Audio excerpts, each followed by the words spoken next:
Hello and welcome back, YouTubers. This is my initial review of Final Fantasy 15. Now, understandably, I have yet to complete the game, but I've invested about 10 hours into it since this review is occurring, and that's quite a bit of time, and I feel that my review here will be the same exact thing as if it were finished, except that I would know the ending of the story and a few different events. But I digress. If I need to go back and make another review video about this, I can do so at a later date. However, due to the simple fact that this game has released, well, currently, doing a review a month later when I put in over 100 hours would probably yield much less views and relevancy. So, without further ado, let's look at Final Fantasy 15. Now, this gameplay will be mostly spoiler-free, but then again, it is the intro of the first two chapters. So, if you're very, very anti-spoiler, you can feel free to leave now. Just knowing that there's only going to be battles and a few things here and there. Of course, the game does force some things for you to have to do manually to progress the story to get to certain areas, but at any rate,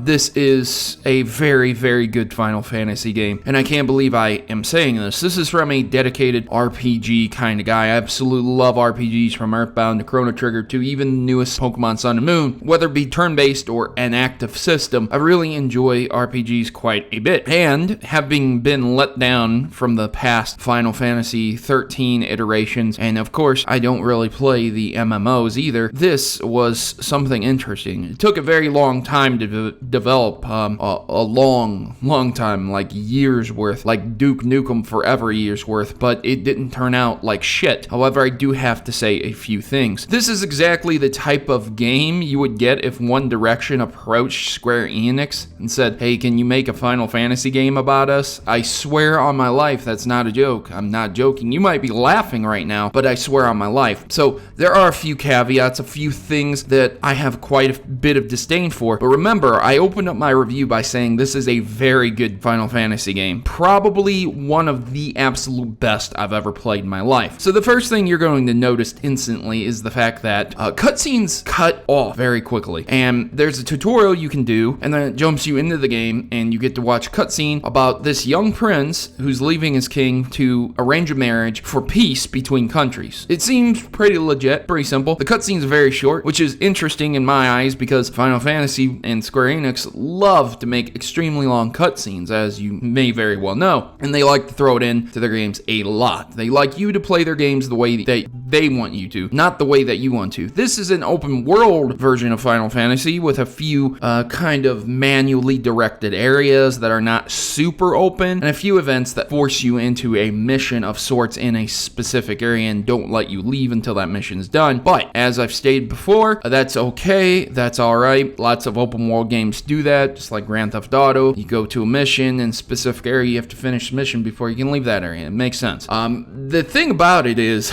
it doesn't make a good first impression when you play it for the first time. Like, I kept making jokes. I recorded my footage off of my Twitch stream, and I kept making jokes about it being something like Drive 2016, or Pushing Car Simulator, or Gas Pumping Simulator, because there's a lot of these mundane events that you do, and there's a lot of these little things inserted into the world that make it extremely fun and playable, but these events, they get old very, very fast. Like, for example, the first time you pump gas, you might be like, oh, that's super cool, man, or when you have the chick with the double D rack there cleaning your windows and pumping your gas for you. You might say, hey, that's pretty sweet. But after doing it the 7th or 8th time, it becomes time consuming and you just want to go. You want to go because you have all these quests to do. You have to go from one side of the map to the other side of the map, get something, kill a group of monsters, then return to the same place and collect the bounty. And it's really time consuming just to do that stuff. Yes, you can get in your car and you can automatically teleport to these places as well, just by an automatic car moving there. But there are issues with the fact that you are waiting for the loading, and the load times are borderline PS1 load times. They are very, very long, and it is a big issue.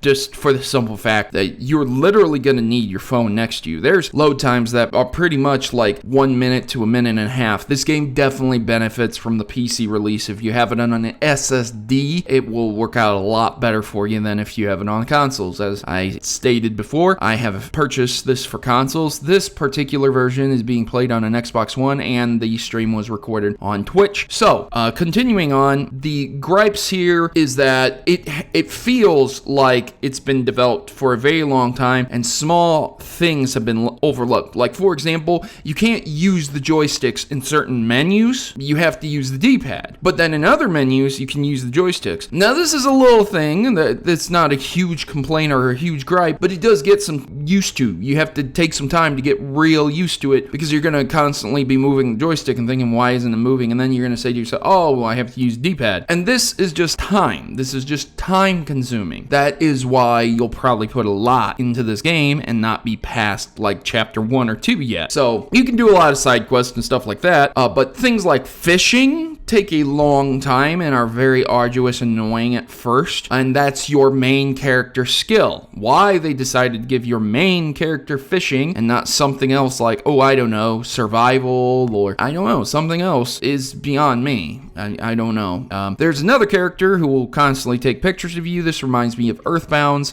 photographic genius, taking pictures at perfect times, and hopefully these pictures will play at the end of the game when you beat it, so you can look back on your adventure. It's a very cool idea. I like it a lot, and these pictures are taken at random intervals. It seems to be taken during almost decent times throughout the game, and you get a few good pictures each time, so it's very unique and nice. To level up in the game, you kill monsters and get experience, or complete quests and get experience, but you have to actually go and sleep somewhere, and depending on where you sleep, you can multiply your experience that you've received by 2 or 1.5 or whatever, and you can make camp also. And one of the biggest modifications you can do on this game is to make camp and eat something. So you have a royal chef with you. Yes, that's another guy that you have with you that has the cooking skill, and he can cook up anything, but you can also purchase food that's cooked up, and it will modify your stats by either making you immune to poison, or boosting your attack, or, boosting your HP, and that's really cool, I thought, also.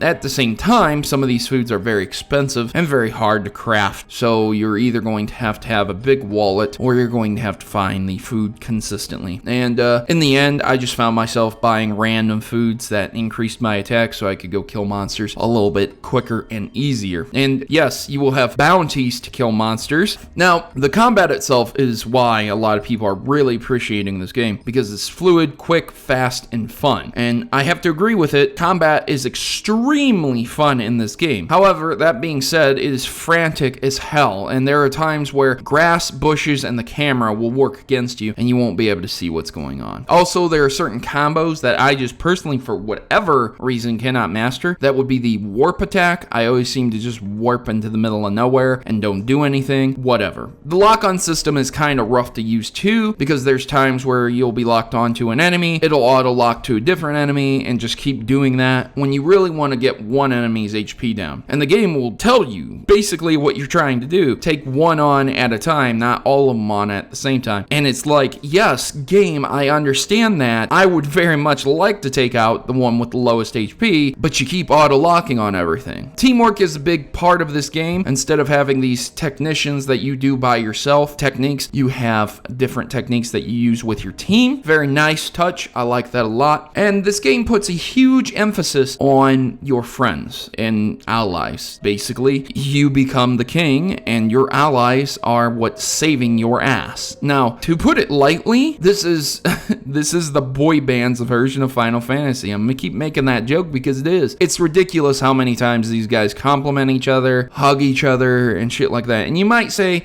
oh, but Proto, they've been through hell, and you just don't understand.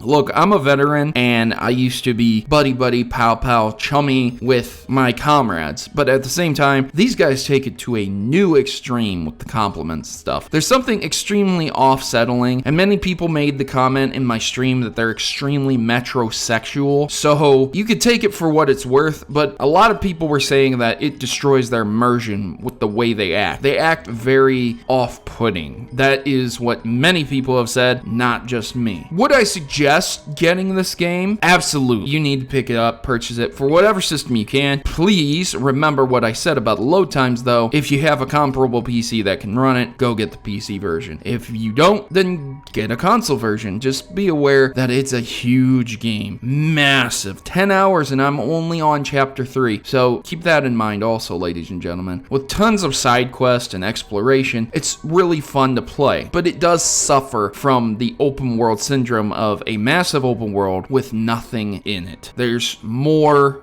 nothing than there is substance in the entirety of the game. You'll go for miles and you won't see anything or see an enemy, just nothing. You'll have to walk, you'll have to take a car, ride chocobo, whatever, but there's still nothing there till you get to the point where you want to be, and then there's just 3 monsters in the middle of nowhere next to some grass and a mountain. Maybe a campsite if you're lucky. So yeah, that's okay. That's alright. Lots of people who enjoy Fallout, Skyrim, and other open world games will understand this and accept it. And if you're one of those people who really enjoy open world games, you should definitely enjoy this one. Make sure you pick it up. It's well worth the $60. You guys have yourselves a great day. As always, I've been your host, Protomario, and I'm signing out. Good gaming, and God bless. Thanks for watching.